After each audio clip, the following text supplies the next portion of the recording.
उदाहरण 5 में दिया हुआ है कि ये दो रेखाएं हैं जिसे एक तिर्यक रेखा काट रही है और यहाँ जो कोण बन रहा है इसको समद्विभाजक रेखा है, ये दोनों जैसे दो बराबर भागों में बांट रही है और ये दोनों रेखाएं जो है आपस में समांतर है।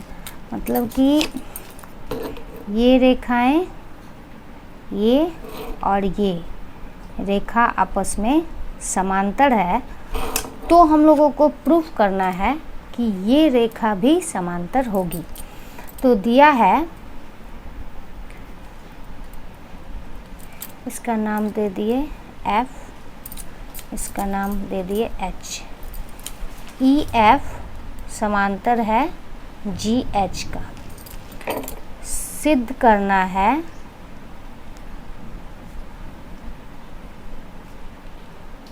कि PQ जो है वो समांतर होगी RS का।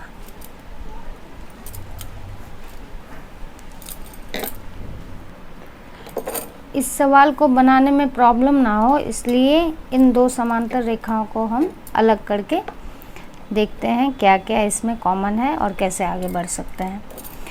पहले ये देखिए, ABQ जो है उसे ये रेखा समद्विभाजित कर रही है, यानी कि कोण ABE और कोण EBQ ये तो आपस में बराबर होंगे, समद्विभाजित कर रही है तो। और इस कोण का ABQ का ये आधा होगा, ये आधा होगा, तो ABQ का दोनों हाफ हाफ कर दे रहे हैं। पहले इस तरह किए थे कि जब एक कोण को समद्विभाजित करती है कोई रेखा तो उस कोण का आधा आधा भाग में बांट देते हैं। उसी तरह ये हाफ हाफ हो गया। उसी तरह यहाँ पे यदि हम लोग देखें तो BCG और GCS ये दोनों हाफ हाफ बांट रहे हैं BCS को।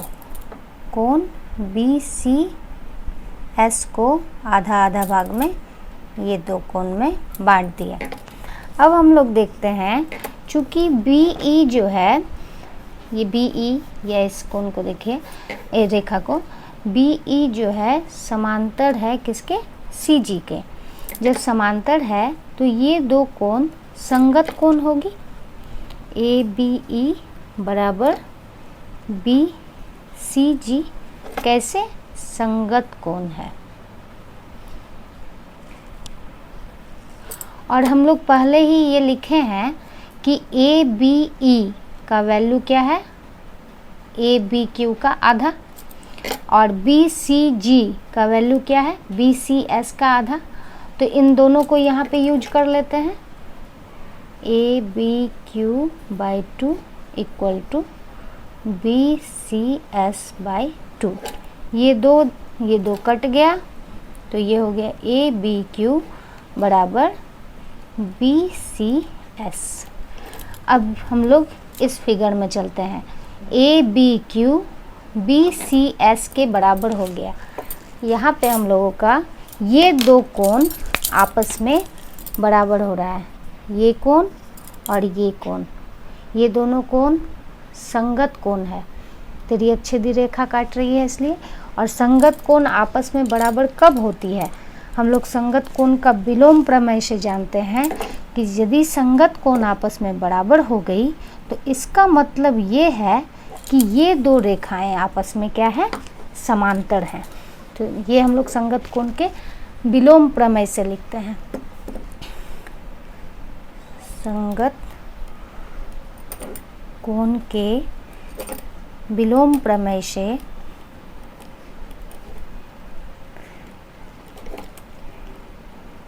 हम जानते हैं जब संगत कोण बराबर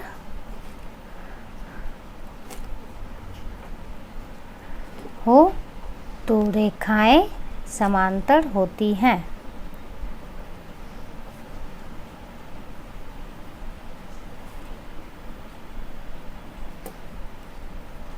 तो यहाँ पे रेखा कौन है, PQ है और इधर कौन है, आर एस है, दोनों आपस में समांतर हो गई। ये हम लोगों को प्रूफ करना था। उदाहरण 6 में इस सवाल को बनाने के लिए इस फिगर को हम लोग ऐसे पकड़ के ऐसे सीधा कर लेंगे। इस फिगर को पहले सीधा कर लेते हैं। इस फिगर को सीधा कर लेने से सॉल्व करने में हम लोगों को अब सुविधा होगी। यहाँ 3 रेखाएं हैं और 2 तिर्यक रेखाएं हैं। ये तीनों रेखा आपस में समांतर है, देखिए दिया हुआ है। ए बी समांतर है सी डी का, सी डी ई एफ का, तो आपस में तीनों समांतर है। अब हम लोगों को देखिए यहाँ पे x निकालना है कि x क्या होगा, y क्या होगा और z क्या होगा। इन तीनों को निकालने के लिए देखिए ये तिर्यक रेखा है और ये समांतर रेखा है।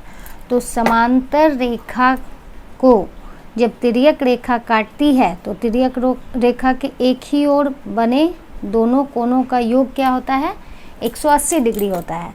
तो y plus 55 degree equal to 180 degree. क्यों? तिर्यक के एक ही ओर बना हुआ अंतःकोण है।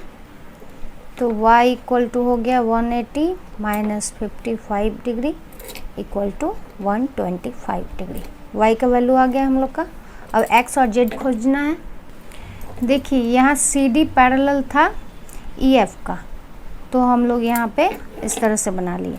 अब ए बी पैरेलल है सी डी का, जब ए बी समांतर है सी डी का तो ये x और y आपस में बराबर होंगे। कैसे बराबर होंगे? संगत कोण कहेंगे इसे, क्योंकि 2 समांतर रेखा को जब तिर्यक रेखा काटती है तो संगत कोण आपस में बराबर होते हैं।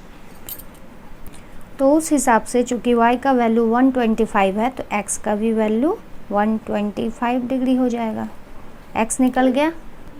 अब z निकालने के लिए ये एक तिर्यक रेखा है, इसे आप भूल जाइए इस तिर्यक रेखा को। तो ये कोण और ये कोण तिर्यक के एक ही ओर का बना हुआ कोण है। तो यहाँ हम लोग लिखेंगे ये 90 डिग्री है प्लस ये पूरा कोण लिखना होगा z plus 55 degree equal to 180।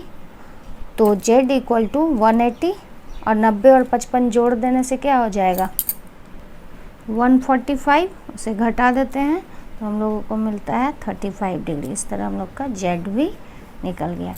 x हम लोग निकाल लिए, y निकाल लिए, z भी निकाल लिए।